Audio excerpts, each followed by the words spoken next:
ഇന്ന് weight loss നോക്കുന്നവർക്കും അല്ലെങ്കിൽ ഒരു ഹെൽത്തി ഡയറ്റൊക്കെ ഫോളോ ചെയ്യുന്നവർക്ക് കഴിക്കാൻ പറ്റിയിട്ടുള്ള അടിപൊളി റെസിപ്പി നോക്കാം. അതിനായിട്ട് 1/4 കപ്പ് രാഗി, പിന്നെ 1/4 കപ്പ് ചെറുപയറും 1 ടീസ്പൂൺ ഉലുവ കൂടി നന്നായിട്ട് കഴുകിയിട്ട് ഓവർനൈറ്റ് കുതിർത്തി എടുത്തിട്ടുണ്ട്.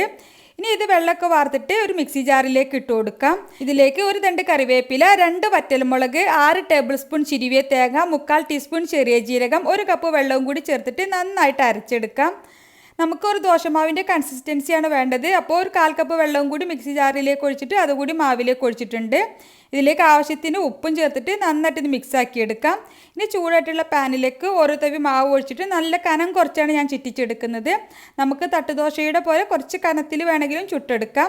ഇതിൻ്റെ മുകളിലേക്ക് കുറച്ച് നെയ്യൊന്നാക്കിയിട്ട് ആവശ്യത്തിന് ക്രിസ്പി ആക്കിയതിന് ശേഷം നമുക്കിത് പാനിൽ നിന്നും മാറ്റാം. ഇതുപോലെ തന്നെ ബാക്കിയുള്ള ദോശകളെല്ലാം ചുട്ടെടുക്കാം. സാധാരണ ദോശയുടെ കൂടെ കഴിക്കുന്ന ഏത് ചട്നി സാമ്പാറൊക്കെ കൂട്ടി കഴിക്കാനും അടിപൊളിയാണ്, നല്ല ടേസ്റ്റിയാണ്, അതുപോലെ തന്നെ ഹെൽത്തിയാണ്. ട്രൈ ചെയ്ത്